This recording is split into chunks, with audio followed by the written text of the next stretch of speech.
How to work supply and demand in market. Supply और demand market में किस तरह से परफॉर्मेंस करती है, मार्केट क्या है, सप्लाई और डिमांड शेयर मार्केट में किस तरह से काम करती है, अगर डिमांड बढ़ जाए तो शेयर मार्केट में क्या हो सकता है और सप्लाई बढ़ जाए तो शेयर मार्केट में प्राइस क्यों बढ़ती है। आइए अच्छे से समझते हैं। What is market. देखिए मार्केट क्या है। मार्केट का मतलब सेलर और बायर का जो मीटअप कहलाता है उसे मार्केट कहते हैं। मतलब जैसे आपको कुछ खरीदना है तो आप कहाँ जाएंगे, बाजार में, मार्केट में। उसे क्या कहते हैं, सेलर सेल करेंगे। तो ये जो सेलर और बीच बायर का जो मीटअप कराता है, मिलाता है, उसे ही मार्केट कहते हैं। एग्जाम्पल के लिए देखिए, सेलर एंड बायर, बायर का जो मीटअप होती है, मीटअप कराता है, उसे ही मार्केट कहते हैं, मार्केट। ठीक है। देखिए एग्जाम्पल के लिए आपको मैंगो मैंगो बेचना है, यानी कि सेल करना है, तो आप क्या करेंगे, मार्केट में जाएंगे, मार्केट में जाएंगे। ठीक है। और किसी को मैंगो क्या करना है, बाय करना है, खरीदना है, तो वो क्या करेंगे, मार्केट में आएंगे। तो आप मार्केट में गए बेचने के लिए और मार्केट में कोई आया खरीदने के लिए, और इस मीटअप को जो कराता है, जहां पर मीटअप होती है उसे मार्केट कहते हैं। तो आई होप कि आपको मार्केट समझ में आ गया। सप्लाई और डिमांड मार्केट में किस तरह से परफॉर्मेंस करती है, सप्लाई क्या है और डिमांड क्या है, आइए समझते हैं। सप्लाई क्या है। सप्लाई का मतलब जो आप सेल करते हैं, मतलब कि जो सप्लाई करते हैं। एग्जाम्पल के लिए कि आप फार्मर हैं, फार्मर, ठीक है। तो आपके पास चावल है, मान लेते हैं 500 क्विंटल। तो आप 500 क्विंटल क्या करेंगे, सप्लाई कर रहे हैं, यानी कि 500 क्विंटल आपके पास चावल है, तो आप क्या करेंगे, सेल करेंगे। इसे क्या करेंगे, सेल करेंगे। तो ये क्या हुआ कि आप सेल कर रहे हैं, यानी कि आप क्या कर रहे हैं, सप्लाई कर रहे हैं, सप्लाई करें। आप फार्मर है, आपके पास ज्यादा है, तो आप उसे सप्लाई करते हैं, सेल करते हैं, तो उसे कहते हैं सप्लायर, उसे कहते हैं सप्लायर। और कोई एक फार्मर है जिनके पास मैंगो ज्यादा है, ठीक है, मैंगो ट्री उनके पास है और उनके पास काफी मैंगो है, तो वह क्या करेंगे, सेल करेंगे, सेल करेंगे। तो क्या हुआ कि मैंगो ज्यादा है और सेल करेंगे, तो ये क्या हो गया, सप्लायर हो गया, सप्लायर। ठीक है। यानी कि जो अपना कोई भी आइटम्स हो, कोई भी फार्मर हो, अपना जो सामान को सेल करना चाहता है उसे सप्लायर आप कर सकते हैं। जो सेल करना चाहे उसे आप सप्लायर कर सकते हैं। जैसे बड़ा बड़ा मार्केट में आते हैं सप्लायर, ये लेते हैं, उससे आके ट्रांसपोर्ट एक्सपोर्ट करते हैं, फिर उसे सेल करते हैं। ये आपका हो गया सप्लायर। ठीक है। और डिमांड क्या है,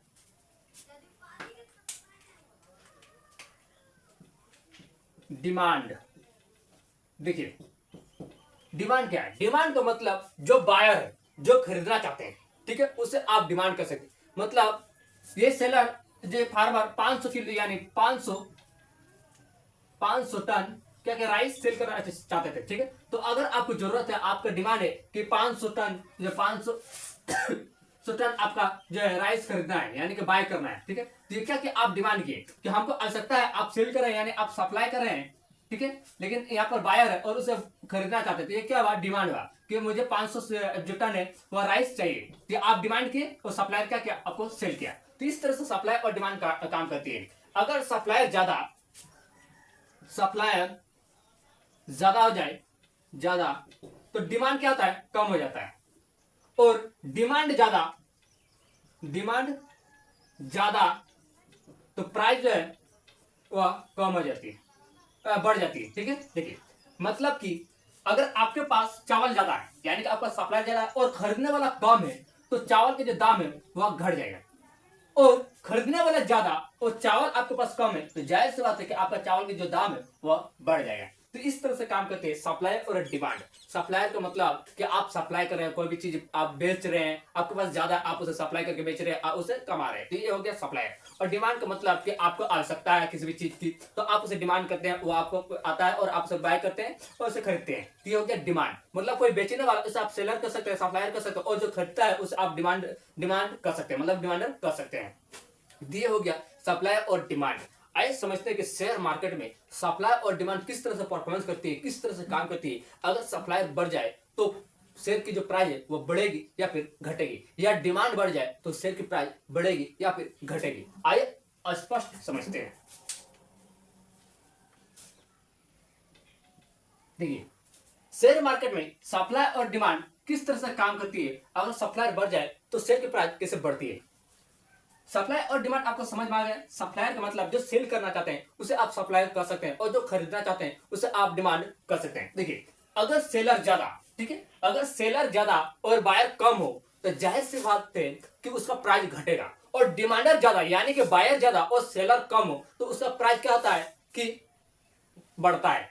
डिमांडर ज्यादा है, अगर डिमांड ही करने वाला ज्यादा है और बेचने वाला कम है तो जाहिर सी बात है उस चीज का जो सामान का जो है वह दाम बढ़ेगा। तो शेयर मार्केट में जब डिमांड ज्यादा हो जाए और सेलर कम हो जाए तो उसका प्राइस बढ़ती है।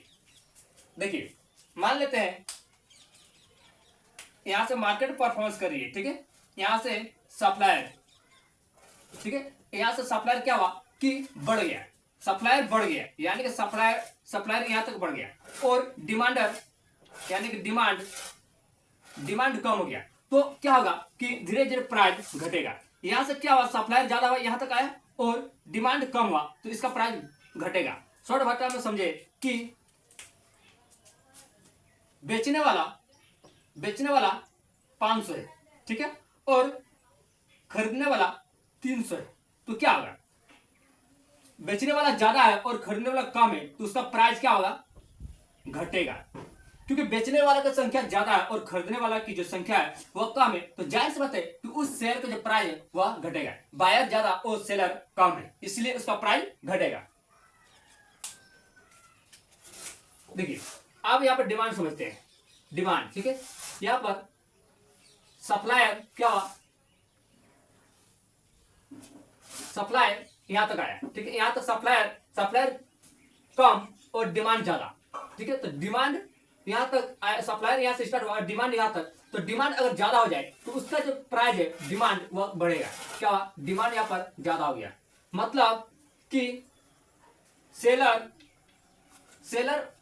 500, ठीक है, और बायर 1000, तो क्या होगा कि उसका प्राइस बढ़ेगा क्योंकि बेचने वाले का संख्या जो है कम है और खरीदने वाले का संख्या ज्यादा है तो उस शेयर की जो प्राइस है वह बढ़ेगा। मान लेते हैं कि कोई शेयर है, उसका देखिए शेयर है जिसका वो सेल कर रहे हैं 500 शेयर सेल कर रहे हैं और मार्केट में डिमांड है उस शेयर का 1000, ठीक है, तो क्या होगा कि उस शेयर की जो प्राइस बढ़ेगा क्योंकि बेचने वाला कम है और खरीदने वाला ज्यादा है तो उसका प्राइस बढ़ता है। तो इसे कहते हैं डिमांड। अगर सप्लायर का कम और डिमांड ज्यादा हो तो उस शेयर की प्राइस बढ़ती है, और डिमांड कम और सप्लायर ज्यादा हो तो उस शेयर की जो प्राइस है वह घटती है। तो इस तरह से काम करते हैं शेयर मार्केट में सप्लाई और डिमांड। अगर शॉर्ट भाषा में समझे कि अगर बेचने वाले की संख्या ज्यादा और खरीदने वाले की संख्या कम हो तो उसका प्राइस क्या होता है, घटता है, और डिमांड यानी कि खरीदने वाला की ज्यादा संख्या और बेचने वाले की संख्या कम हो तो उसका प्राइस बढ़ता है। एग्जांपल के लिए कि आपके पास बहुत सारा मैंगो है तो आप क्या करेंगे, सेल करेंगे, ठीक है, आपके पास बहुत सारा मैंगो है आप उसे सेल करेंगे, और खरीदने वाला अगर कम है तो आपको कम दाम में मैंगो को सेल करना पड़ेगा। लेकिन आपके पास लिमिट मैंगो है और खरीदने वाला बहुत ही ज्यादा है तो आप क्या करेंगे, उस मैंगो की जो प्राइस है वह बढ़ा देंगे क्योंकि डिमांड ज्यादा है और आपके पास जो है सप्लाई बहुत कम है, यानी कि आप बहुत कम ही बेच सकते हैं और डिमांड बहुत ज्यादा है। इससे क्या होता है कि उस शेयर की जो प्राइस है, उस मैंगो की प्राइस है आप बढ़ा सकते हैं। तो इस तरह से शेयर मार्केट में काम करती है सप्लायर और डिमांड। सप्लायर का मतलब जो सेल करता है उसे आप सप्लायर कर सकते हैं और जो बाय करता है उसे आप डिमांडर कर सकते हैं। तो आई होप कि समझ में आ गया कि शेयर मार्केट में सप्लाई और डिमांड किस तरह से काम करती है। अगर सप्लाई बढ़ जाए तो शेयर की प्राइस क्या होती है और डिमांड बढ़ जाए तो शेयर की प्राइस क्यों बढ़ती है। आइए अगर समझ में आ गया तो चैनल को सब्सक्राइब करें और एक लाइक करके जाइएगा। देखिए, इस तरह से फाइनेंस रिलेटेड वीडियो देखने के लिए, शेयर मार्केट को सीखने के लिए आप हमारे चैनल को सब्सक्राइब करके रखें ताकि इस तरह का वीडियो का नोटिफिकेशन आप तक पहुंच सके। Thank you.